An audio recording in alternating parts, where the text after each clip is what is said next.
ሰላም ጤና ይስጥልን ክቡራትና ክቡራን ተመልካቾቻችን ከናሁ ቴሌቪዥን ዘወትር በዚህ ሰዓት ወደ እናንተ የሚደርሰው ዕለታዊው የስፖርታዊ መረጃ ሰዓታችን ከአሁን ሰዓት ጀምሮ ወደ እናንተ ይደርሳል።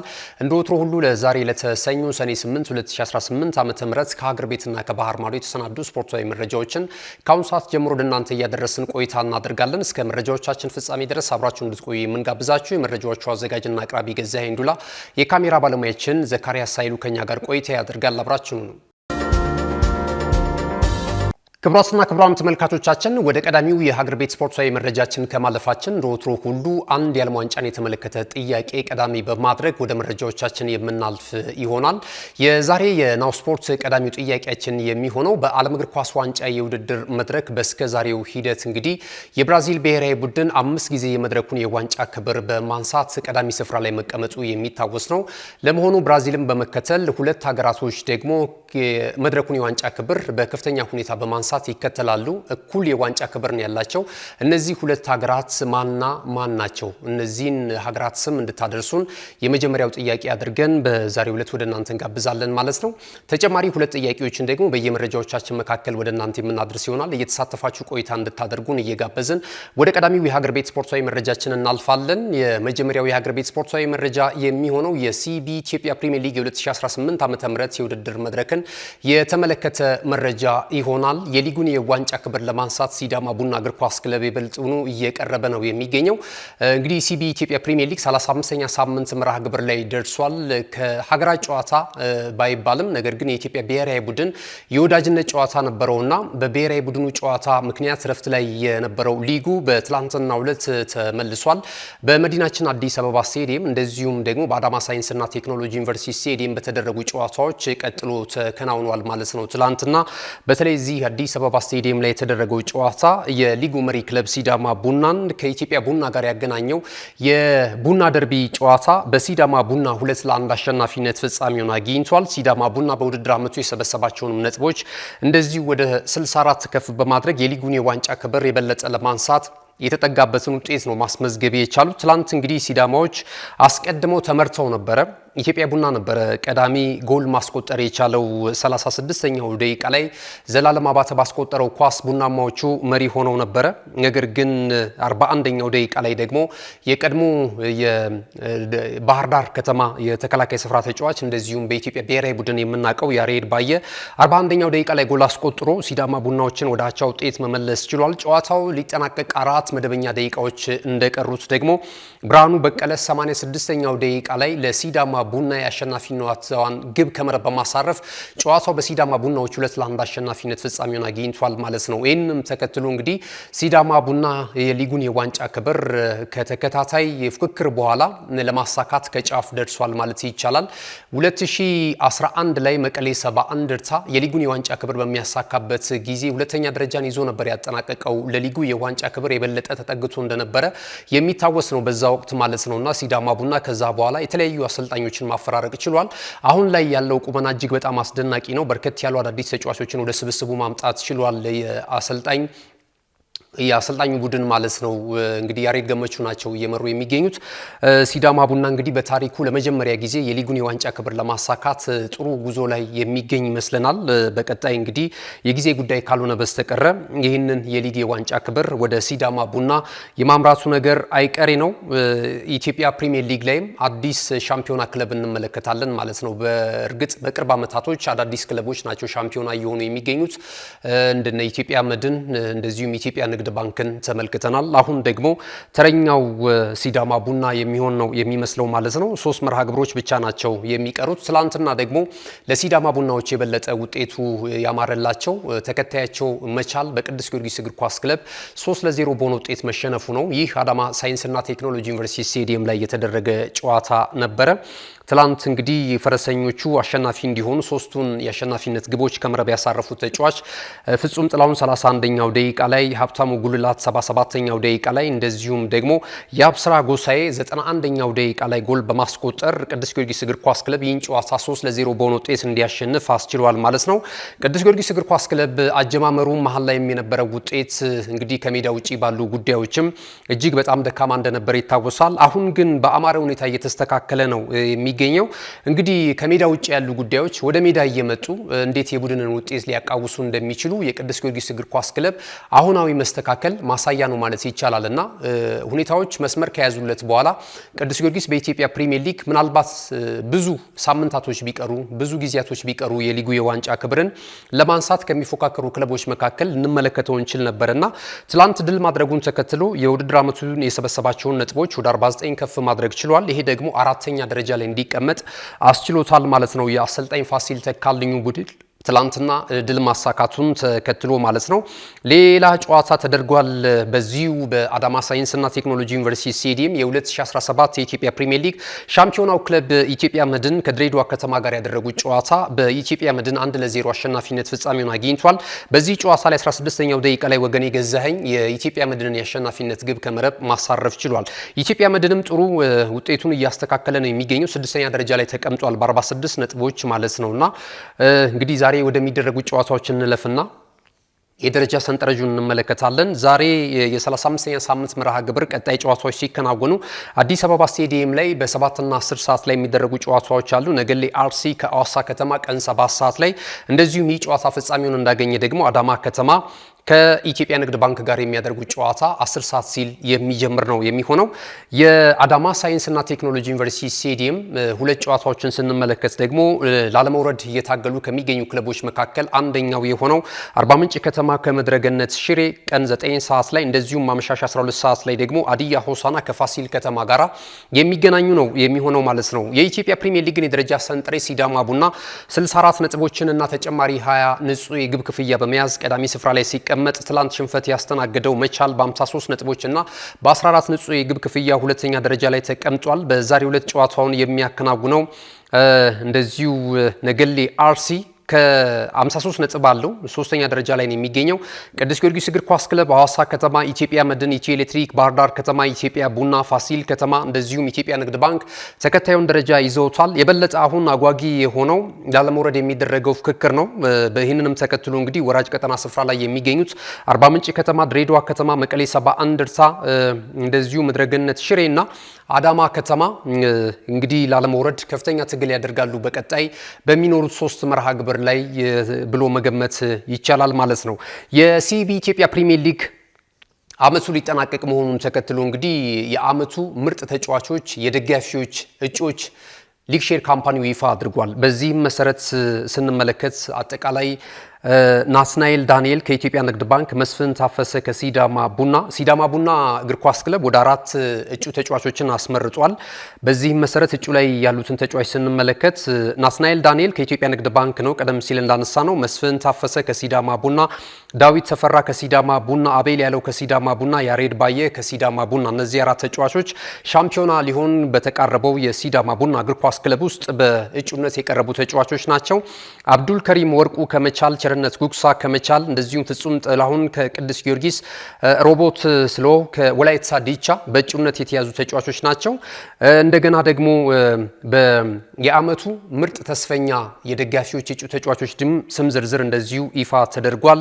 ከቤ ብዙነ ከነገሌ አርሲ፣ ዳዊት አውላቸው ከኢትዮጵያ መድን፣ ያሬድ ብሩክ ከሐዋሳ ከተማ፣ ሀብታሙ ጉልላት ከቅዱስ ጊዮርጊስ እግር ኳስ ክለብ፣ ዩዜፋ ሻፊ ከኢትዮጵያ ንግድ ባንክ፣ ሄኖክ ይበልጣል ከባህር ዳር ከተማ፣ ዳዊት ካሳው ከሸገር ሲቲ ሆነዋል ማለት ነው። እስከ ሰኔ 16 ድረስ ይህ የደጋፊዎች የድምጽ መስጠት ስነስርዓት እንደሚቀጥል ነው የሊግ ሼር ካምፓኒው ይፋ ያደረገው መረጃ የሚያመለክተው። በአመቱ በኢትዮጵያ ፕሪሚየር ሊግ ሲኒየር ተጫዋቾች የትኛው ተጫዋች ነው ለእናንተ ጥሩ እንቅስቃሴ ያደረገው?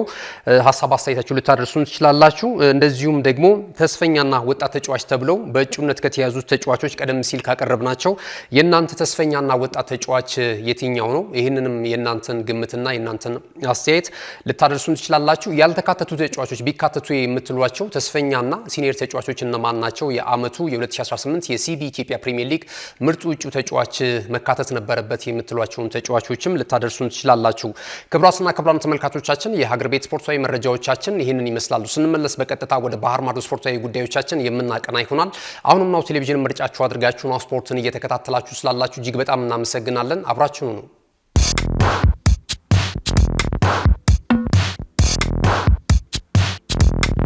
የማድረስ አገልግሎት የወደፊት ዕጣ ፈንታ እዚህ ደርሷል። በትሩዝ የታገዘም ትሩዝ ዴሊቨሪን እናስተዋውቆ። የኛ 100% የኤሌክትሪክ ሞተሮች ለአካባቢ ተስማሚ ብቻ አይደሉም፣ ፈጣን፣ ጸጥተኛና አስተማማኝም ናቸው። ያለምንም ጫጫታ፣ ያለምንም ጭስ የእርስዎ ጥቅል በሰዓቱ ይደርሳል። በቀጥታ ክትትል ላይፍ ትራኪንግ ሁሉንም ነገር ይቆጣጠሩ። ጥቅሎ እስከ ደጃፎ ድረስ ያለውን እንቅስቃሴ በቀጥታ ይመልከቱ። ደህንነት ቅድሚያ የምንሰጠው ጉዳይ ነው። በእኛ የተቀባይ ማረጋገጫ ሪሲቨር ኮንፈርሜሽን ዘዴ ጥቅሎ በትክክለኛው እጅ መግባቱ እናረጋግጣለን። እርስዎ ያረጋግጣሉ፣ እኛም እናስረክባለን። እገዛ ይፈልጋሉ? ቡድናችን ሁልጊዜ በ8194 ዝግጁ ነው። ትሩዝ ዴሊቨሪ ለአካባቢ ተስማሚ፣ ደህንነቱ የተጠበቀና የቀጥታ ክትትል ያለው። ዛሬውኑ በ8194 ይደውሉ። ተመልሰናል። ክቡራትና ክቡራን ተመልካቾቻችን ይህ ናሁ ቴሌቪዥን ነው። ናሁ ስፖርትን በመከታተል ላይ ትገኛላችሁ። የዕለተ ሰኞ ሰኔ 8 2018 ዓ.ም የተለያዩ የሀገር ቤትና የባህር ማዶ ስፖርታዊ መረጃዎች ወደ እናንተ እየደረሱ ይገኛሉ። ቀደም ሲል ከመልእክቶች አስቀድመን የሀገር ቤት ስፖርታዊ መረጃዎችን በተለይ ደግሞ ሲቢ ኢትዮጵያ ፕሪሚየር ሊግን የተመለከተ መረጃ ቀዳሚ አድርገን ወደ እናንተ አደርሰናል። አሁን ደግሞ የዓለም እግር ኳስ ዋንጫ የውድድር መድረክን የተመለከቱ መረጃዎችን ወደ እናንተ እናደርሳለን። የዝውውር መረጃዎች ደግሞ በስተመጨረሻ እንደወትሮ ሁሉ ወደ እናንተ የሚደርሱ ነው የሚሆነው። የዓለም እግር ኳስ ዋንጫ የውድድር መድረክ ካናዳ፣ ሜክሲኮ እና አሜሪካ የጣምራ አስተናጋጅነት እየተከናወነ ይገኛል። የተለያዩ ክስተቶችን ከወዲሁ እያስመለከተን ይገኛል። በርከት ያሉ ደጋፊዎች በስቴዲየም ተገኝተው ብሔራዊ ቡድኖቻቸውን እያበረታቱም ነው የሚገኙት። የቀይ ካርዱን ጉዳይ እየተመለከት ነው እንገኛለን። በአንዳንድ አጋጣሚ በርከት ያሉ ጎሎችም መረብ ላይ እያረፉ ይገኛሉ። ብቻ በተዝናኖት የተሞላ የዓለም እግር ኳስ ዋንጫ የውድድር መድረክ ከወዲሁ በመክፈቻው እያስመለከተን የሚገኘው 23ኛው የዓለም እግር ኳስ ዋንጫ የውድድር መድረክ በቀጣይም በተለያዩ ክስተቶች በጥሩ ተዝናኖት ታጅቦ እንደሚቀጥል ተስፋ እናደርጋለን።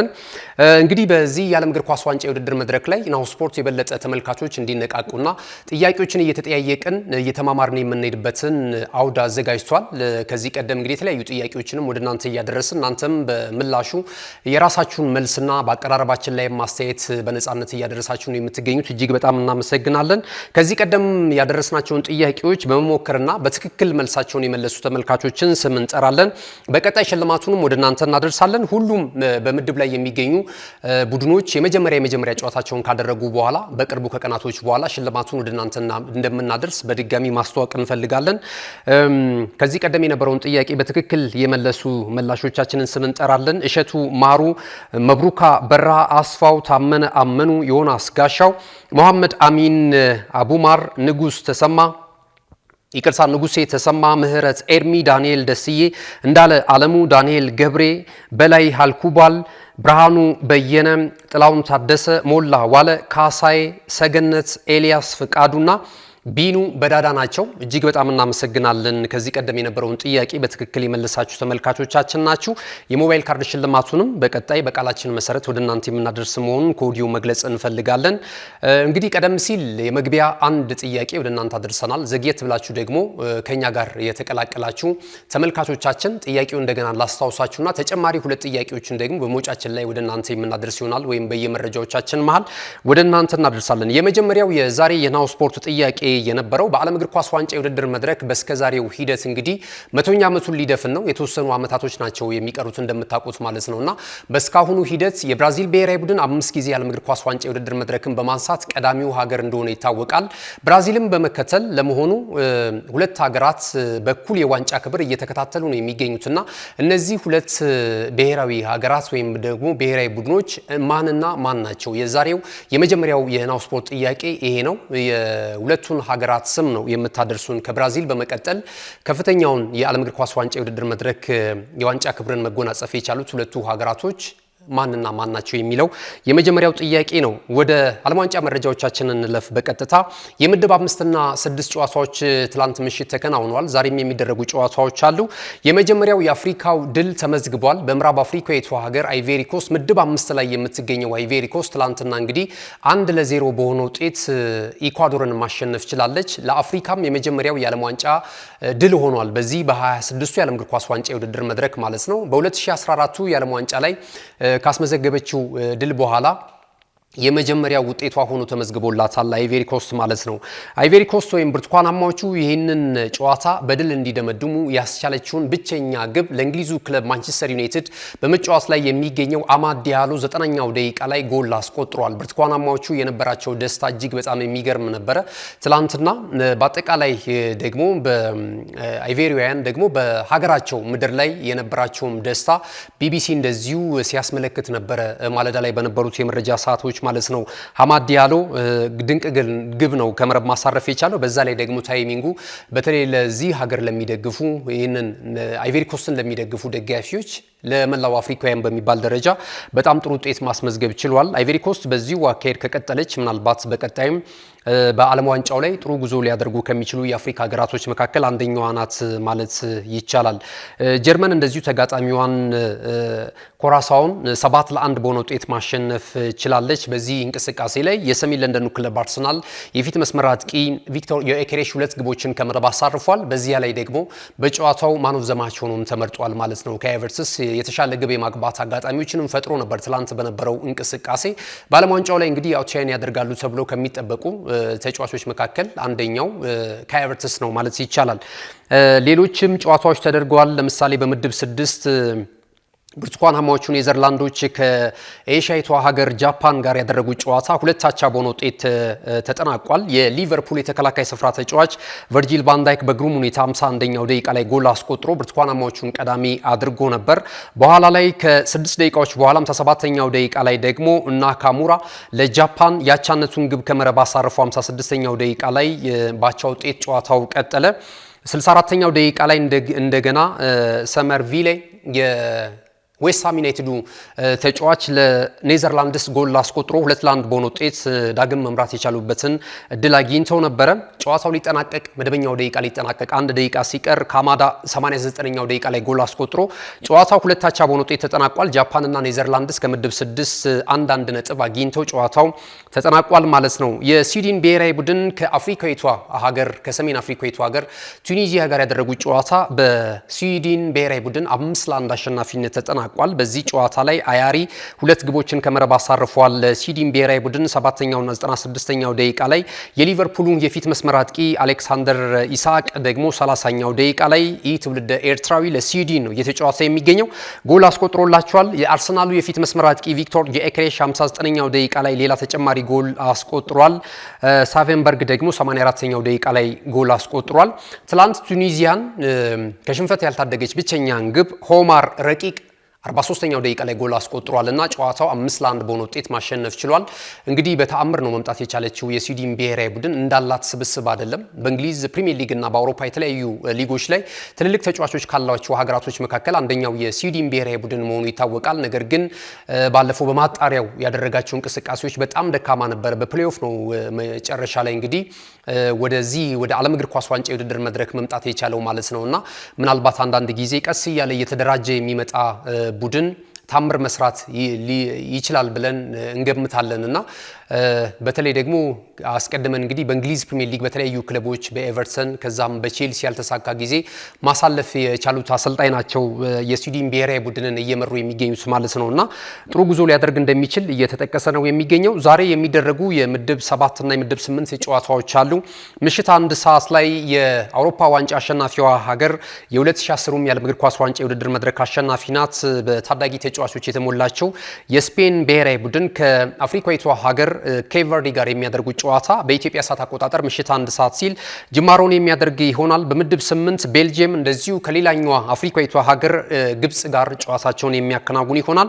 ሌሊት ላይ ሳውዲ አረቢያ ከዩራጋይ እንደዚሁም ሂራን ደግሞ ከኒውዚላንድ ጋር የሚያደርጉት የዓለም እግር ኳስ ዋንጫ የውድድር መድረክ የምድብ ጨዋታዎች ናቸው የሚሆኑት ማለት ነው። ክቡራትና ክቡራን ተመልካቾቻችን መልእክቶች ይኖሩናል። እነሱን ተከታትለን ስንመለስ ደግሞ ቀሪ የባህር ማዶ ስፖርታዊ ጉዳዮችን ይዘን የምንመለስ ይሆናል። አብራችሁ ነው። ካሽጎ በየትኛውም ዓለም ሆነው በማንኛውም ሰዓት ለወገኑ የሚደርሱበት ፈጣን የገንዘብ መላኪያ ተከፈተሎ። ማስተርና ቪዛ ካርዶን በመጠቀም ከ5 እስከ $20,000 የሚልኩበት አዲስ የገንዘብ መላኪያ መንገድ። ካሽጎን ለየት የሚያደርገው የትኛውም የገንዘብ ዝውውር በፍጥነት አገልግሎት ከመስጠቱም ባሻገር ለማንኛውም አገልግሎት ምንም አይነት ክፍያ አለመጠየቁ ነው። በሀገራችን ታሪክ ገንዘብን ከውጪ ወደ ሀገር ቤት በማስተላለፍ በመተግበሪያ መልክ አገልግሎት መስጠት የጀመረው የመጀመሪያው ሀገር በቀል የገንዘብ መላኪያ ዘዴ ካሽጎ ከ4500 በላይ ባሉ የባንክ ቅርንጫፎች አገልግሎት እየሰጠ ይገኛል። ገንዘቦን በሰኮንዶች ልዩነት ውስጥ ይፈልጉ በአካውንቶ ወይንም በእጆ ቆጥረው የሚወስዱበት ልዩ ዘዴ። በቅርቡ ሁሉንም ኢትዮጵያዊ ባለቤት ለማድረግ ጉዞ የጀመረው ካሽጎ ዛሬውኑ መተግበሪያውን በስልኮ ላይ በመጫን የአገልግሎቱ ተጠቃሚ ሆኑ። ፍጥነት መለያችን፣ ኢትዮጵያን መክፈቻችን፣ ካሽጎ ነው መላኪያችን። ካሽጎ የአዲሱ ትውልድ ብራንድ። ክቡራትና ክቡራን ተመልካቾቻችን የመረጃችን የመጨረሻው ምዕራፍ ላይ ደርሰናል። አጫጭር ስፖርታዊ መረጃዎችንና እንደዚሁም ቀሪ ሁለት ጥያቄዎችን ወደ እናንተ በማድረስ የዛሬ ለተሰኞ ሰኔ 8 2018 ዓ.ም የመረጃ ሰዓታችንን የምናጠናቅቅ ነው የሚሆነው። ወደ ቀዳሚው መረጃችን ከማለፋችን አስቀድመን አንደኛውን ጥያቄ ወደ እናንተ እናደርስ። በመከናወን ላይ በሚገኘው የዓለም እግር ኳስ ዋንጫ የውድድር መድረክ ላይ የመክፈቻውን ጎል ያስቆጠረው ተጫዋች ማን ነው? የዛሬው ሁለተኛው ጥያቄ። ያው እንደምታስታውሱት አስተናጋጇ ሀገር ሜክሲኮ እና ደቡብ አፍሪካ ነበሩ የመክፈቻውን ጨዋታ ያከናወኑት። ይህ ጨዋታ በሚከናወንበት ሰዓት ላይ ሜክሲኮ እንግዲህ 2-0 በሆነ ውጤት አሸንፋለች። ቀዳሚውን ጎል ከመረብ ማሳረፍ የቻለው ለዓለም እግር ኳስ ዋንጫ የውድድር መድረክም ለሜክሲኮ ብሔራዊ ቡድንም እንደዚሁም ደግሞ ለመክፈቻው መርሃ ግብር የመጀመሪያው ጎል የተቆጠረው በየትኛው ተጫዋች ነው? የስሙንና ሀገሩን ልታደርሱን ትችላላችሁ ማለት ነው። ወደ አጫጭር ስፖርታዊ መረጃዎቻችን እንለፍ። እንግዲህ ከዓለም እግር ኳስ ዋንጫው የውድድር መድረክ ጎን ለጎን የተለያዩ የተጫዋቾች የዝውውር ሩመሮች እየተናፈሱ ነው የሚገኙት። ታላላቆቹ የመገናኛ ብዙሃን ደግሞ እንደዚሁ እነዚህ መረጃዎች ለስፖርት ቤተሰቡ እያደረሱ ነው የሚገኙት ማለት ነውና ታማኒነት ያላቸው የመረጃ ምንጮች እንደጠቆሙት ከሆነ እንግዲህ አርሰናል በተለይ የፊት ዲፓርትመንቱን እጅግ በጣም ጠንካራ ለማድረግ ከተለያዩ ተጫዋቾች ጋር ስሙ እየተያያዘ ነው የሚገኘው። እሱ የሚፈልጋቸውን ተጫዋቾች ደግሞ ሌሎችም ክለቦች እንደዚሁ አጥብቀው እየፈለጉ ነው የሚገኙትና ጨረታው እጅግ በጣም እየተፋፋመ ይገኛል። በተለይ ደግሞ የዓለም ዋንጫው ላይ ብቃታቸውን እያሳዩ የሚገኙ ተጫዋቾች ደግሞ ዋጋቸው የበለጠ ከፍ ሊል እንደሚችል ይጠበቃል። አርሰናል እንግዲህ በዘንድሮ ዓመት እጅግ በጣም ትኩረት አድርጎ እየሰራበት ከሚገኘው የዝውውር ሁኔታ አንጻር የክለቡ ስፖርቲንግ ዳይሬክተር አንድሪያ ቤርታ የግራ ክንፍ ተጫዋች ማምጣት እንደሚፈልጉ ነው በተደጋጋሚ የተገለጸ የሚገኘው ማለት ነውና ብዙ በሳቸው ራዳር ውስጥ የሚገኙ የግራ ክንፍ ተጫዋቾች አሉ። በእርግጥ ነባሮቹ እንደነ ትሮሳርድ እና ገብርኤል ማርቲኔሊ የመሳሰሉ ተጫዋቾች ከአርሰናል ጋር በክረምት የተጫዋቾች የዝውውር መስኮት እንደሚለያዩም ጎን ለጎን እየተገለጸ ነው የሚገኘውና በአዳዲስ ተጫዋቾች ይህንን ዲፓርትመንት ለማደስ ዝግጅት እያደረጉ የሚገኙት ወይም በእንቅስቃሴ ላይ የሚገኙት መድፈኞቹ አሁን ደግሞ የመሃል ስፍራ ላይ ከሚገኘው ተጫዋች በቀደም በመክፈቻው የምድብ ጨዋታ ላይ እንደምናስታውሰው ብራዚል ከሰሜን አፍሪካዊቷ ጋር ሞሮኮ ጋር ባደረጉት ጨዋታ እጅግ በጣም አስደናቂ ብቃቱን ማሳየት የቻለው ለፈረንሳዩ ክለብ ሊል እየተጫወተ የሚገኘው አዮብ ቡሃዲን ለማስፈረም አርሰናል ከፍተኛ ጥረት በማድረግ ላይ እንደሚገኝ እየተገለጸ ነው የሚገኘው። በእርግጥ ይህ ተጫዋችን ለማስፈረም የፈረንሳዩ ሀብታሙ ክለብ ፒኤስጂም ከፍተኛ ጥረት በማድረግ ላይ ይገኛል። እንግዲህ በሁለቱ ክለብ አመራሮች ወይም ደግሞ ዝውውርን በተመለከተ ለሁለቱ ክለቦች ተጠሪ በሆኑ ሰዎች የሚደረገው ፍክክርም እንደዚሁ አጓጊ ሆኗል። በማን አሸናፊነት ሲጠናቀቃል የሚለው ነገር የሚጠበቅ ነው የሚሆነው። አንድሪያ ቤርታ እንግዲህ በአርሰናል በኩል በመጀመሪያው የዝውውር መስኮት በመጡበት ዓመት 8 የሚደርሱ ተጫዋቾችን ወደ ኤሚሬትስ በማምጣት አጃይብ አሰኝቷል። ብዙ የእግር ኳሱን ቤተሰብ ማለት ነውና በዚህ በተያዘው የክረምት የተጫዋቾች የዝውውር መስኮት ላይ በተለይ በአርሰናል በውድድር ዓመቱ ላይ ክፍተት በነበረባቸው ዲፓርትመንቶች ላይ ጠንካራ ተጫዋቾችን እንደሚያመጡ ነው እየተገለጸ የሚገኘው። ይህ ተጫዋች እንግዲህ ለሞሮኮ ብሔራዊ ቡድን በ18 ዓመቱ ጥሪ ተደርጎለት በጣም ጥሩ እንቅስቃሴ ማድረግ ችሏል። ያውም የእግር ኳስ ሀገር ብዙ ከዋክብቶች ያላትን የብራዚልን ስብስብ በገጠመበት እንቅስቃሴ ነበር አውትሻይን አድርጎ መውጣት የቻለው ማለት ነውና ይህንን የ18 ዓመት የመሃል ሜዳ የኳስ አቀጣጣይን ተጫዋች መድፈኞቹ የግላቸው ለማድረግ ከፍተኛ ፍክክር ይጠብቃቸዋል ከፒኤስጂ እና ሌሎች ተጫዋቾችን ከሚፈልጉ ክለቦች ጋራ። የተጫዋቹ ባለንብረት ክለብ ሊል እስከ 60 ሚሊዮን ፓውንድ ድረስ ለዝውውሩ ይፈልጋል ተብሏል። ይሄ እንግዲህ ለአርሰናል አሁን ካለበት የፋይናንስ ቁመና አንጻር ብዙ ላይሆን ይችላልና እንግዲህ ይህንን ተጫዋች የግላቸው ለማድረግ ንግግር ስለመጀመራቸው እየተነገረ ይገኛል። አብዛኛው ነገር በጣም በጥሩ ትራክ ላይ እንደሚገኝ ነው ብዙ የመረጃ ምንጮች እየጠቆሙ የሚገኙት ማለት ነው። ሃዮብ ቦሃዲን እንቅስቃሴ እንዴት ተመለከታችሁት? ወደ አርሰናል ቢመጣስ የበለጠ በአሰልጣኝ ሚካኤል አርቴታ ስር ይህንን ብቃቱን ከፍ ማድረግ ይችላሉ የሚለውን ነገር ሀሳብ ልሰጡበት ትችላላችሁ። ሌላው የግራ ክንፍ ቀደም ሲል ባነሳነው ጉዳይ ላይ አርሰናል ክርስቶስ ዞሊሰንን ለማስፈረም ከቤልጂየሙ ክለብ ብሩዥ ለማስፈረም ፍላጎት አለው። ይህም እንቅስቃሴ በጥሩ ሁኔታ እየሄደለት እንደሚገኝ እየተነገረ ይገኛል። ተጫዋቹ በተለይ ያለው ፍጥነት በጣም የሚገርም ነው። በግራም በቀኝም ቨርሳታይል ከሚባሉ ተጫዋቾች መካከል አንደኛው ነውና በውድድር ዓመቱ ወደ 40 የሚደርሱ የግብ ተሳትፎ ላይ መሳተፍ የቻለ ድንቅ ብቃት ያለው ባለተሰጡ ተጫዋች መሆኑን በርካቶችን እያነጋገረ ይገኛልና ይህንን አዲሱ መድፈኛ ወደ ኤምሬትስ ለማምጣት አንድሪያ ቤርሳ እንደዚሁ በጥብቅ እየፈለጉት እንዳሉና ንግግሮችም ስለመጀመራቸው እየተነገረ ነው የሚገኘው ማለት ነው። ወደ ሌሎች መረጃዎቻችን እንለፍ።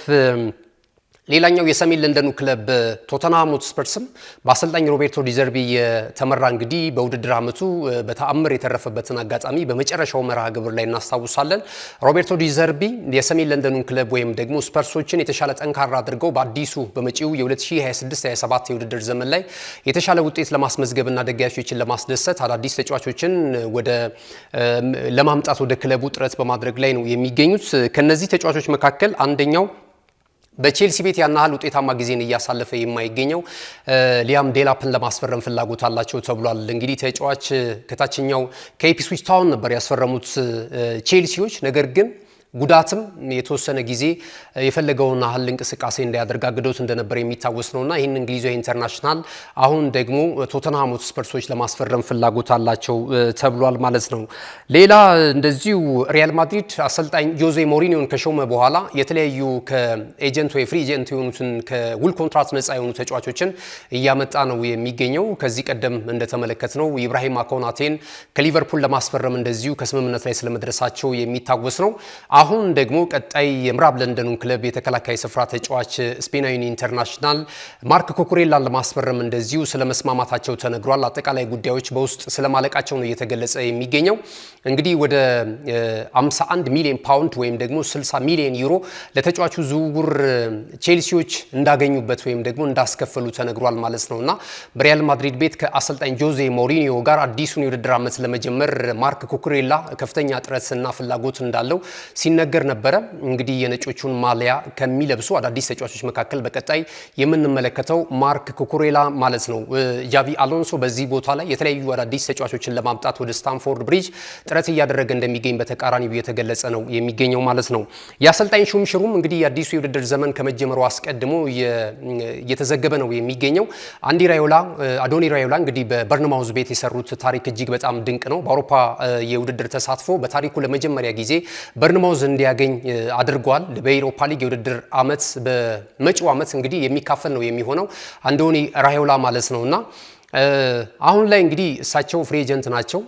ይህንን ተጫዋች እሳቸውን ለማስፈረም የተለያዩ እንቅስቃሴዎች እየተደረጉ ነው የሚገኙት ማለት ነውና ወደ ሊቨርፑል ያመራሉ። ወደ ሊቨርፑል ካመሩ በኋላ ደግሞ የተለያዩ ተጫዋቾችን ሊያመጡ እንደሚችሉ እየተገለጸ ነው የሚገኘው። አንደኛው ባርኮላ ነው። ባርኮላ በእርግጥ ብራድሊ ባርኮላ ለማስፈረም ከሊቨርፑል ባሻገር ደግሞ እንደ አርሰናልን የመሳሰሉ ክለቦችም የተጫዋቹ ሆነኛ ፈላጊ እንደሆኑ መረጃዎች እየወጡ ነው የሚገኙት። ቀጣይ የብራድሊ ባርኮላ የመርሲሳይዱ ክለብ ሊቨርፑል አሊያስ ደግሞ የሰሜን ለንደኑ ክለብ አርሰናል ሊሆን ይችላል የሚለው ነገር በቀጣይ የምንመለከተው ይሆናል። እዚህ ዲፓርትመንት ላይ ወይም እዚህ የመጫወቻ ስፍራ ላይ ሁለቱም ክለቦች የተለያዩ ተጫዋቾችን ለማምጣት ፍላጎት እያሳዩ ነው የሚገኙት። አዶኒ ራዮላ የትኛውን ተጫዋች ወደ ሊቨርፑል ያመጣሉ የሚለው ነገር የሚጠበቅ ነው የሚሆነው። የቀድሞ የማንቸስተር ዩናይትድ ወይም የቀይ ሰይጣናቱ አለቃ እንግዲህ በአሰልጣኝ ማይክል ካሪክ የተተኩት ማለት ነው ሮበን አሞሪም ብዙ ተስፋ ተጥሎባቸው ወደ ዩናይትድ ቤት ከመጡ በኋላ ያልተሳካ የውድድር ዓመትን ማሳለፋቸው የሚታወስ ነው። ይህንንም ተከትሎ እንግዲህ ክለቡ አሰናብቷቸው እንደነበረም ይታወሳል። አሁን ያለ ስራ የሚገኙት እኚህ ፖርቹጋላዊው አሰልጣኝ በቀጣይ የሴሪያውን ክለብ ኤስ ሚላንን ለመረከብ ከጫፍ ስለመድረሳቸው እየተገለጸ ይገኛል። በእርግጥ ኤስ ሚላን ሰዎች የተለያዩ አሰልጣኞችን ሲያማትሩ ከቆዩ በኋላ አሁን ግን አሞሪምን ለማስፈረም እንደዚሁ ከስምምነት ላይ ደርሷል የሚሉ መረጃዎች መረጃዎች በተለይ ወደ ጣሊያን የሚወጡ መረጃዎች እያመላከቱ ነው የሚገኙትና ቀጣይ መዳረሻቸው በጣሊያን ቴክኒካል ኤሪያው ላይ ኤስ ሚላንን እየመሩ በአዲሱ የውድድር ዘመን እንደምንመለከታቸው ነው ብዙዎች ተስፋ እያደረጉ የሚገኙት ማለት ነው። ክቡራትና ክቡራን ተመልካቾቻችን ለዛሬ ለተሰኙ ሰኔ 8 2018 ዓ.ም ከሀገር ቤትና ከባህር ማዶ በእኔና በባልደረቦች የተሰናዱ ስፖርታዊ መረጃዎች ይህንን ይመስሉ ነበረ። መረጃዎቹን ወደ እናንተ በማድረስ ገዛኸኝ ዱላ እንደዚሁም ደግሞ በካሜራው በኩል ዘካሪያስ ሳይሉ ከኛ ጋር ቆይታ አድርጓል። አንድ የመጨረሻ የዓለም ዋንጫ ጥያቄ ያለን ከዚህ ቀደም ሁለት ጥያቄዎችን ወደ እናንተ አድርሰናል ዘንግቼው ነበረ። በዓለም እግር ኳስ ዋንጫ የውድድር መድረክ ላይ በተለይ ደግሞ በ2022 የዓለም እግር ኳስ ዋንጫ የውድድር መድረክ ላይ የመጨረሻውን የፍጹም ቅጣት ምት የመታው ተጫዋች ማን ነው? እንግዲህ በዛ የፍጻሜ ጨዋታ ላይ አርጀንቲና ከፈረንሳይ ብሔራዊ ቡድን ጋር የፍጻሜ ጨዋታ አድርገው የአርጀንቲና ብሔራዊ ቡድን የመለያ ምቱን አስቆጥሮ ወይም ደግሞ በመለያ ምት አሸንፎ የመድረኩን የዋንጫ ግብር ለሶስተኛ ጊዜ አርጀንቲና ማሳካቷ የሚታወስ ነውና የመጨረሻውን የመለያ ምት የመታው ተጫዋች ማን ነው? ይህ ሶስተኛው ጥያቄ ነው። እንግዲህ ወደ ናሁ ስፖርት እናንተ የተመለከታችሁትን ወይም ደግሞ በእናንተ ይሆናሉ ያላችኋቸውን መልስ እንድታደርሱን እንጋብዛችኋለን። አብራችሁን ስለነበራችሁ በድጋሚ እናመሰግናለን። መልካም ጊዜ ይሁንላችሁ።